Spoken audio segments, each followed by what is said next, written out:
Tem uma matéria do Universa, acho que a professora Paula vai achar engraçado isso daqui. Uma matéria de uma da Ana Canosa, essa mulher. Já vi. Transando com o inimigo. Dá para ficar com alguém politicamente diferente? Interrogação. E muita virar para mim e falar, pô, isso daí não é debate para vocês fazerem num programa que trata de entretenimento, cultura política, mas é uma dúvida genuína, que muita gente tem. Os principais debates, como não é debate para fazer? Não sei, tem gente que fala, isso não é bobagem. É claro que dá. Você tem... Então eu vou começar com o nosso hedonista principal aqui do programa, Adrilles Jorge.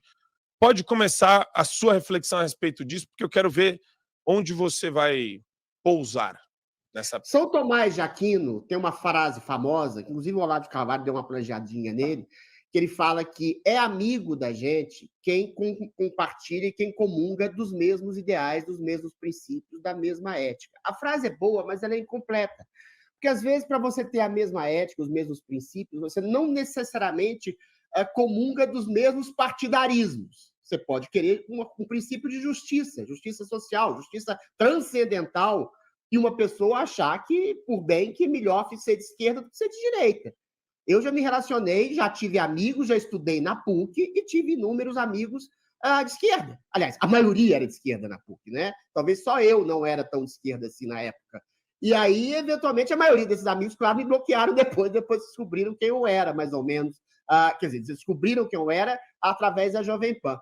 Na questão do amor, na questão da paixão, na questão de uma relação socioafetiva, sexual, a coisa é um pouco mais complicada. Também já tive namoradas que eram de esquerda. Então, eu sempre consegui comungar mais ou menos bem com alguém que pensasse diferente de mim, tendo exatamente o princípio de que todo mundo tem, pelo menos a maioria consciente, uma mesma ética de princípio de justiça. Só que com a dicotomia, com a polarização que o Brasil enfrentava até ontem, que hoje não enfrenta mais polarização, enfrenta perseguição, isso ficou praticamente impossível.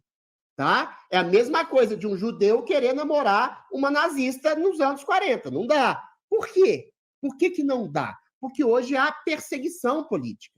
Não dá para você ir para a cama, não dá para você namorar, não dá para você ser amigo de alguém que justifica prisão de pessoas inocentes. Não dá para você ter uma comunhão socioafetiva com uma pessoa que justifica censura da maneira mais estúpida possível. Não dá para você ter uma comunhão socioafetiva com alguém que justifica a morte de alguém na cadeia sem ter cometido um crime, sem ter sequer acusação de um crime formal, que é o meu caso do Clériston. Entendeu? Eu já tentei ter, inclusive, algumas namoradas mais ou menos de esquerda, dessas que não votam no PT, dessas que não gostam nem do Bolsonaro, nem do Lula, mas aí, eventualmente, estou falando de um caso pessoal, umas 6 amigas delas entravam e me bloqueavam e, eventualmente, faziam a cabeça dessa moça de esquerda. Estou falando de uma pessoa, inclusive, que eu gostei bastante. Mas, eventualmente, é difícil.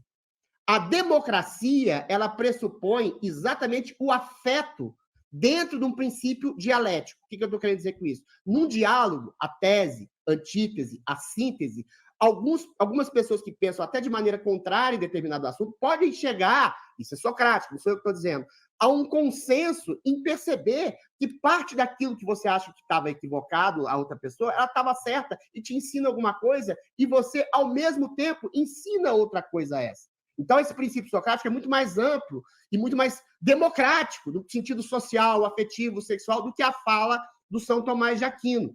Agora, quando você tem uma diferença exorbitante de métodos, quando você tem um cálculo político para além do princípio ético, aí, meu filho, você tem que broxar em relação à pessoa, quer seja um amigo, quer seja uma namorada, quer seja um namorado, porque, eventualmente, você não pode comungar com alguém que queira matar o adversário.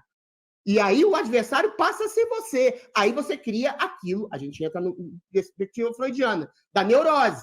Você quer se anular? Você quer anular o seu poder social, afetivo, sexual, ou você quer anular o outro? Aí vira uma completa histeria. Então, em tempos de ambiguidade, de dicotomia, de polarização, você pode e deve estimular um princípio de diálogo, porque essa é a base da democracia, não só política, como social e sexual. Agora, em tempos de perseguição, você, como perseguido, como amigo de perseguidos, amigo de pessoas mortas na cadeia, abraçar alguém é a mesma coisa que um judeu abraçar uma nazista nos anos 40. Então, nesse momento, tá difícil. Eu queria jogar essa daí pro Satie. Satie já é um homem casado, já tem família, mas a mulher dele não é de esquerda. Não, óbvio que não, mas assim, a minha questão pro Satie vai nessa linha de até onde vai, né? Existe um ponto limítrofe que, se a pessoa ultrapassa, na hora já acende uma espécie de sinal vermelho para a gente. E eu acho engraçado isso, porque do lado da galera que sofreu lavagem cerebral também. Mas eu ainda acredito, Satie, que muita gente pode, né, da maneira correta, com o método adequado, ser, de alguma forma, reincorporada à sobriedade, ao bom senso. E aqui eu estou falando de figuras caricaturais, tá? Eu não estou falando da pessoa que tem divergências pontuais conosco. Isso daí não tem problema. Agora, quando o negócio vai muito para o caricatural, de fato, fica impossível você ter um relacionamento, não só amoroso, como de amizade também. Eu concordo com o Adriles aí em partes, né? Mas concordo na grande maioria. A questão é o seguinte, é importante entender o seguinte, na maioria das vezes, o problema se dá do esquerdista para o direitista. Então, não tem como começar esse debate tratando como se fosse 50-50, 50% para cada um. Não é assim, na maioria das vezes não acontece assim. Na grande maioria das vezes, um esquerdista, ele que pressiona, seja ele menina, seja ele rapaz, homem, mulher, pressiona. Eu conheço casais, inclusive, que já eram casados e se descobriram do ponto de vista político, de espectro político. Nesse momento aí, a esquerdista já sabia que era esquerdista. Quando o marido se declarou, ou o namorado se declarou direitista, ou conservador e tudo mais, ela, ou vice-versa, ele, quando era esquerdista, ficou chateado e foi para cima, e brigou, era inadmissível, eu não acredito que você é isso, eu não acredito que você acredita nessas pessoas. E isso começou a acontecer a partir de 2014, 2015, com a polarização por intermédio das redes sociais. Agora, o negócio ficou muito mais latente, muito mais evidente. E é óbvio, quando você está dentro de um relacionamento já constituído, um relacionamento já de longos anos, não vale a pena você desfazer um relacionamento por causa da questão política. Dá para aprender e o amor acaba superando todas essas questões. Agora, dentro de um relacionamento que vai se iniciar, é importantíssimo levar em consideração o espectro político da pessoa. Você pode estar casando com uma feminazi, você pode estar se namorando com uma feminazi que, meu irmão, daqui a pouco ela pode te denunciar de assédio, uma série de coisas, você namorando com ela, com o consentimento dela. Então, assim, a situação ficou muito complicada, muito difícil isso, mas é importante levar em consideração que não dá para começar esse debate no 50-50, acreditando que duas pessoas de espectros políticos distintos pensam da mesma maneira. O conservador, a direita não pensa assim. A direita não pensa assim. Não estou dizendo que não haja extremismo do lado de cá, que não haja maluquice do lado de cá. Não é isso que eu estou afirmando. O que eu estou afirmando na grande maioria dos casos, esse problema de perseguição no relacionamento amoroso e esse tipo de escolha por intermédio do espectro político parte da esquerda para a direita. Parte da esquerda para a direita. A esquerda é tão canalha nesse sentido que ela gerou problema, ela problematizou, inclusive, o relacionamento interracial. Eu, por exemplo, como negro, não posso namorar com uma mulher branca para determinadas alas do progressismo, porque isso é palmitagem, é inadmissível. Então, assim, é sempre importante dizer que todas essas iniciativas de discórdia dentro de um relacionamento por intermédio de política é chancelado e iniciado por alguém do espectro esquerdista e extremo esquerdista. Tendo dito isso, eu realmente concordo que fica muito difícil você começar um relacionamento com alguém que leva tudo nessa questão, né, ferro e fogo na política. Gente, tem casais brigando porque a mulher ou o homem é vegano por intermédio de política e quer que o cara também coma carne, sei lá, de soja. Então, assim, isso está chegando a níveis complicados. É por isso que, na grande maioria, pode crer aí, ó, Os esquerdistas, na sua grande maioria, são pai de pet e marido de pet. Por quê? Porque não quer se relacionar com gente. Isso é uma grande verdade. Então, assim, não dá para começar esse discurso colocando a direita e a esquerda no mesmo pé de igualdade. Eles são extremistas e eles não querem se relacionar. Eu concordo totalmente com você. A esquerda tem um princípio de intolerância. E eu dou um exemplo pessoal. Eu estava com um namoro, pré-namoro com uma moça aí, e, eventualmente, eu sempre sou complacente. Se a pessoa discorda de mim, se ela vem até mim, se ela chega até mim, eu converso. Quer dizer, eu trabalho com debate há 600 anos. Aliás, todos aqui nós trabalhamos com debates, a gente vive disso, né? Agora, é complicado quando a pessoa tem um estereótipo fabricado daquela pessoa que ela acha e projeta que você é. Aí não tem diálogo. Por exemplo, essa moça que eu namorava, que eu pré-namorava, né? Eventualmente, todas as amigas dela, embora ela não dissesse que era de esquerda.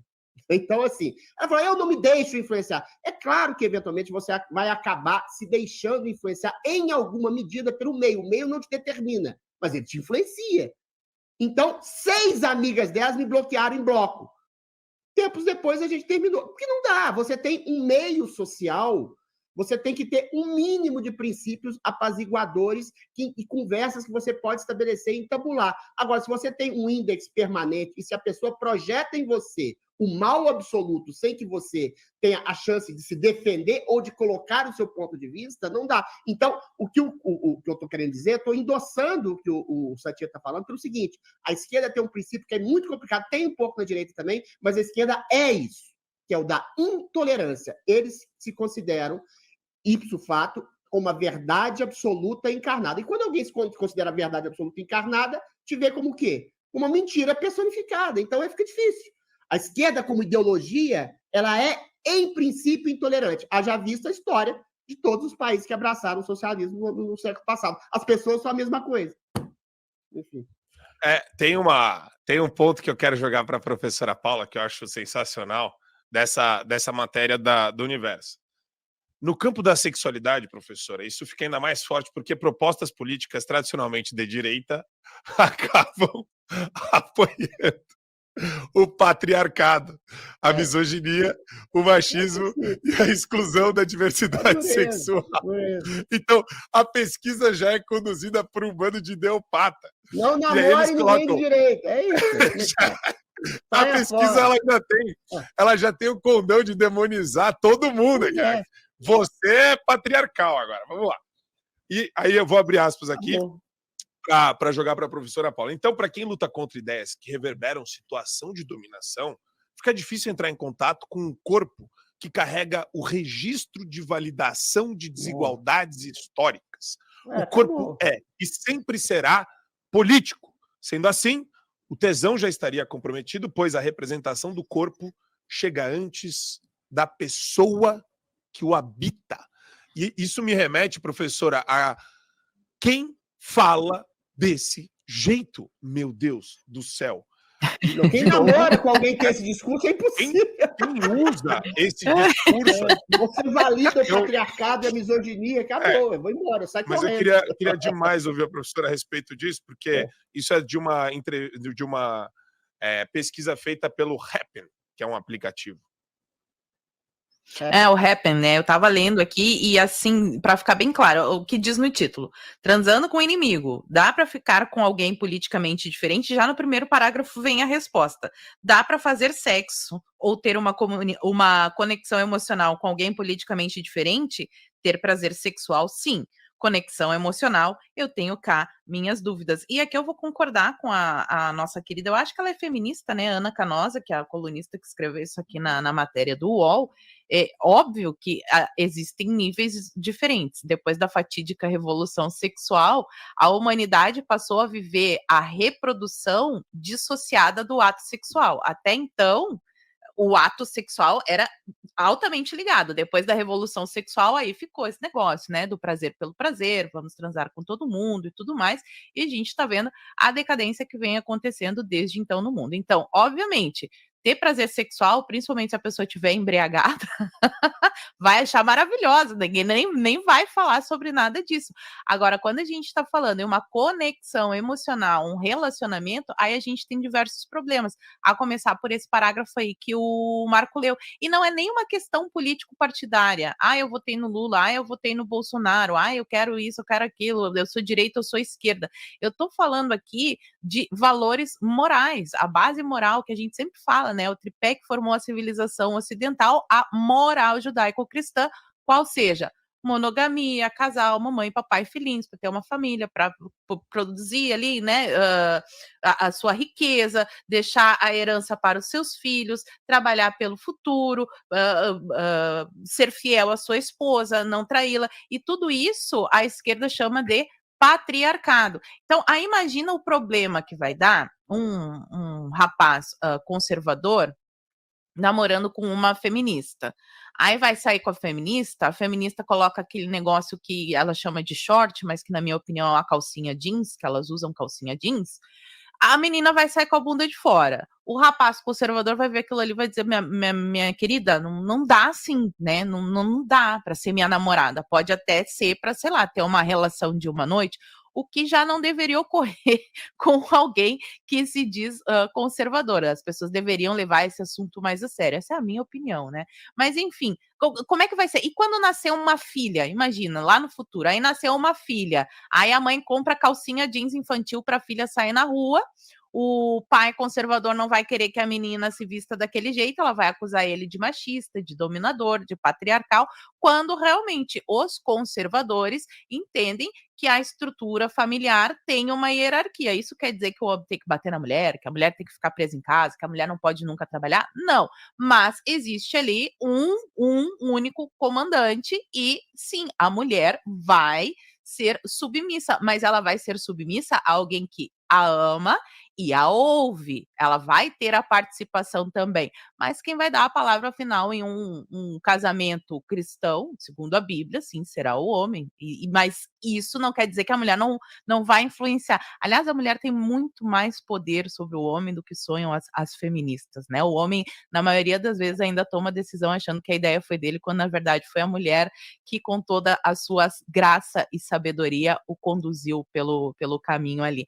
Mas, voltando aqui ao assunto, se pode ter um relacionamento, fica muito complicado. Como é que vai ter um relacionamento? Aí daqui a pouco, o contrário, uma mulher conservadora vai namorar lá com o feminista. Aí daqui a pouco o feminista vai querer abrir relação, vai querer botar, sei lá, um trans na cama para aumentar a diversidade, e a mulher conservadora não vai aceitar. Então, o problema já está aí, separar o ato das consequências. Isso, para os conservadores, deveria pelo menos ser algo muito sério. Tanto que quando a gente fala com relação a aborto, os conservadores se colocam contra o aborto, e aí tem mais um empecilho, né? Porque você está namorando uma feminista, daqui a pouco a feminista acaba com a vida do teu filho sem nem tu saber. Aqui no Brasil é proibido, mas tem lugares onde isso é permitido. Então, é muito complicado. Deveria, na cabeça do conservador, não deveria nem ter assim, essa tão separado. Vou aqui pegar essa mulher aqui, porque isso vai fazer feridas na alma dele. Isso não é legal, não leva a uma sociedade saudável. O modelo que fez a civilização ocidental prosperar foi um modelo monogâmico.